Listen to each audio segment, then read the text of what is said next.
Hello friends, story channel में आप सबका स्वागत है। आइए सुनते हैं बहुत ही रोमांटिक एंड मोटिवेशनल कहानी।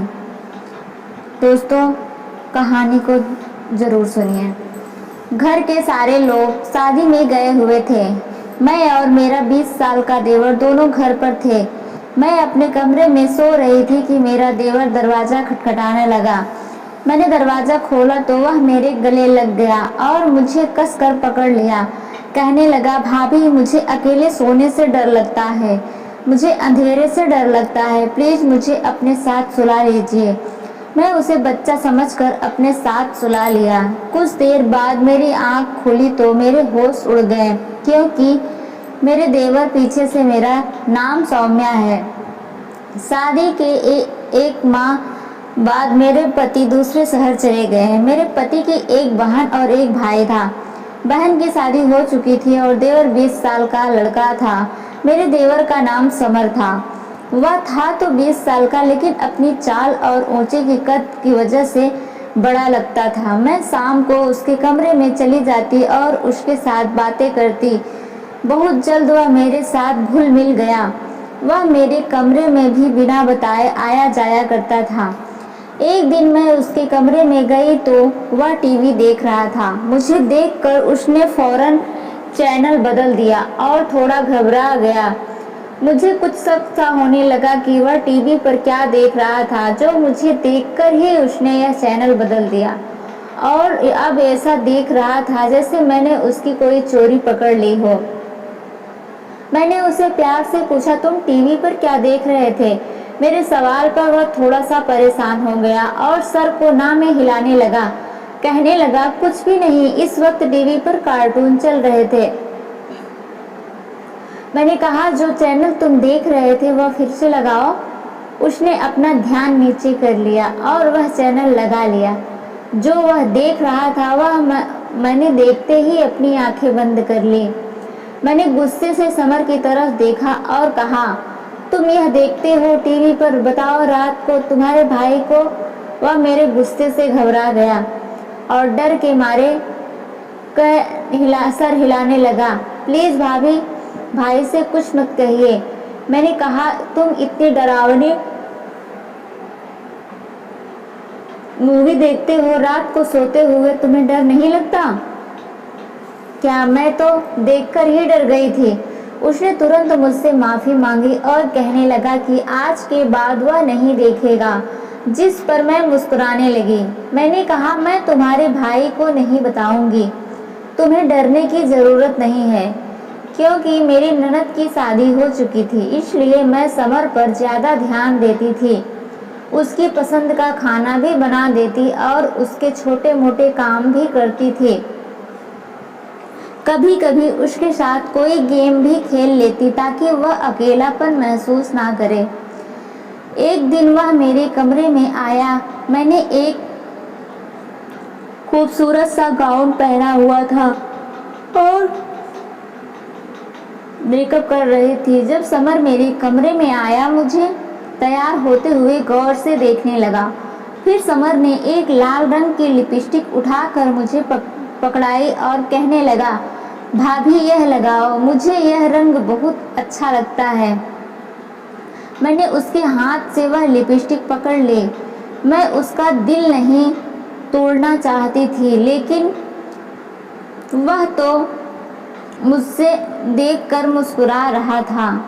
मेरा चेहरा अपने दोनों हाथों में लेकर बोलने लगा, भाभी आप तो बहुत प्यारी लग रही हैं। यह कहकर वह अचानक मेरे गले लग गया।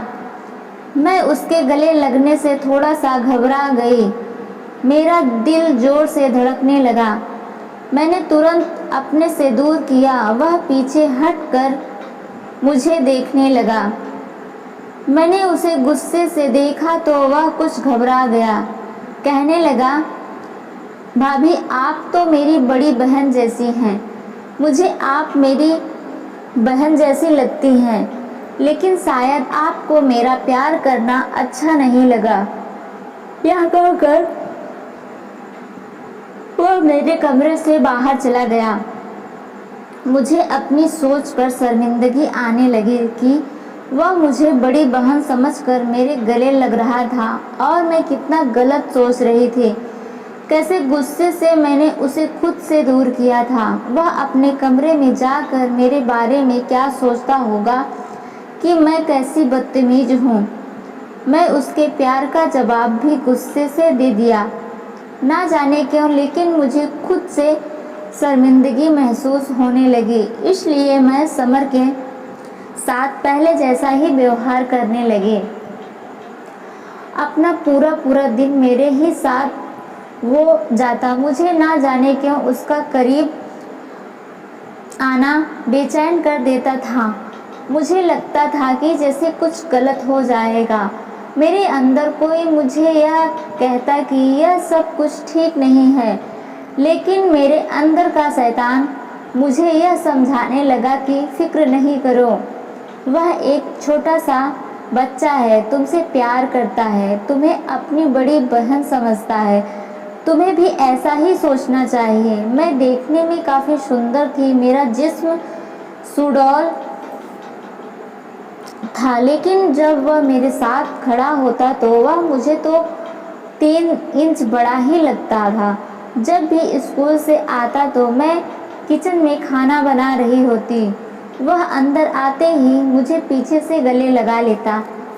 मैं उसे डांट कर कहती, नहीं आ रहा, मैं खाना बना रही हूँ, पीछे हट जाओ। जिस पर वह मुझसे कहता, आप हर वक्त काम में लगी रहती हैं, कभी तो आराम कर लिया करें। फिर मेरी बात बदल देता और मुझे गुस्सा करने से रोकना था, इसलिए मैं उसकी ऐसी हरकत पर हंस देती थी। फिर मैंने बोला, अपनी शादी करके काम में लगा देना अपनी पत्नी को, तो फिर मेरी छुट्टी करवा देना, उस सारे काम करवाना। जिस पर वह मुझसे कहने लगा, भाभी मुझे अपनी जैसी खूबसूरत दुल्हन लाकर देना, मुझे बिल्कुल आप जैसी दुल्हन चाहिए, क्योंकि आप मुझे बहुत प्यारी लगती हैं। यह कहते हुए वह मेरी आंखों में बड़े गौर से देख रहा था और धीरे धीरे मेरी तरफ कदम बढ़ा रहा था। उसकी नज़रें मेरे जिस्म पर पड़ रही थी, जिसकी वजह से मैं बेचैन हो रही थी और मेरे जिस्म में सनसनी दौड़ने लगी। मेरी हालत अजीब सी हो गई। मैं फौरन से अपना दुपट्टा ठीक किया। मुझे उसकी तारीफ करना कुछ अच्छा नहीं लग रहा था। वह अपने हाथ से मेरा चेहरा छूने लगा। वह मेरे करीब आया और अपने दोनों हाथों से मेरे चेहरे पे पसीना साफ करने लगा। मैं डर कर पीछे हो गई। वह मुझसे कहने लगा, अगर मेरे हाथ में होता तो मैं कभी भी आपको एक काम भी न करने देता, मैं आपको रानी बनाकर रखता। मेरी धड़कन बहुत तेज हो गई, फिर अचानक से मुझसे दूर हो गया। फिर वह कहने लगा, भाभी आप मेरी बहन जैसी हैं, इसलिए मुझे अच्छा नहीं लगता कि आप हर वक्त काम करते रहें। आप अपने घर में भी काम करके आई हैं और अभी यहाँ आकर भी वही जिम्मेदारियाँ निभा रही हैं, इसलिए मैंने कहा कि कभी कभी आराम आप कर लिया करो। मैं अब समर की नज़रों में उलझ गई थी। मैंने इस बार उसे सख्ती से कहा, जाकर अपने कपड़े बदलो, मैं खाना बनाकर लाती हूँ। वह अपने कमरे में गया तो मैं सुकून का सांस लिया। कुछ दिनों तक मैं उससे कतराती रही। फिर एक दिन घर के सारे लोग एक शादी में चले गए, पर समर ने न जाने मना कर दिया। कहने लगा कि कल मेरा टेस्ट है। सारे घर वाले शाम को ही वापस आने वाले थे, इसलिए मुझे ज़्यादा चिंता नहीं हो रही थी। लेकिन जब शाम होने आई तो अचानक से तूफान चलने लगा और तेज़ बारिश होने लगी। मेरी सास का फ़ोन आया कि बाहर बहुत तेज़ बारिश हो रही है, इसलिए हम आज नहीं आ पाएंगे। हम कल सुबह आएंगे। हो सके तो समर को अपने कमरे में सुला लेना, उसे कड़कती बिजली से डर लगता है। यह बोलकर मेरी सास ने फ़ोन रख दिया। मैं सोच रही थी कि समर को अपने कमरे में बुलाएं या नहीं, लेकिन मैंने अपने कमरे में नहीं बुलाया। रात को करीब 8 बजे मेरे कमरे का दरवाज़ा किसी ने खटखटाया। मैंने दरवाज़ा जाकर खोला तो सामने समर खड़ा था। वह कहने लगा, भाभी मुझे बहुत डर लग रहा है, प्लीज़ मुझे आप अपने साथ सुला लीजिए। मेरे पास और कोई रास्ता नहीं था, इसलिए मैंने उसे अपने कमरे में अंदर आने दिया। वह मेरे कमरे में आकर एक तरफ लेट गया और मैं भी दूसरी तरफ लेट गई। समर सो गया था, पर मुझे नींद नहीं आ रही थी। मैं बस यही सोच रही थी कि समर मेरे साथ कुछ गलत ना कर दे। जब भी समर कोई हरकत करता तो मैं घबरा जाती थी। ऐसे ही पूरी रात निकल गई। मैं ठीक से सो भी नहीं पाई। सुबह जब समर उठा तो उसने मुझे देखा और कहने लगा, क्या हुआ भाभी, आप पूरी रात सोए नहीं क्या? मैं कोई जवाब नहीं दिया। समर बोला, मैं आपकी हालत समझ सकता हूँ भाभी, लेकिन मैं इस तरह का लड़का नहीं हूँ जो अपनी भाभी के साथ गलत करे। मैं आपको हमेशा अपनी बड़ी बहन ही मानता हूँ। मैं आपके साथ हमेशा मजाक किया करता था, क्योंकि मैं घर पर अकेला रहता हूँ। एक आप ही थे जिसके साथ मैं अच्छे से बात कर पाता था और अपनी बातें बताया करता था, लेकिन आप तो कुछ गलत ही सोच रही थी। उसकी बातें सुनकर मुझे एहसास हुआ कि मैं कितनी गलत थी। मुझे खुद पर शर्म आ रही थी। उसने तो कभी मुझे गलत नज़र से नहीं देखा था। वह मैं ही थी जो उसे बार बार गलत नज़र से देखे जा रही थी।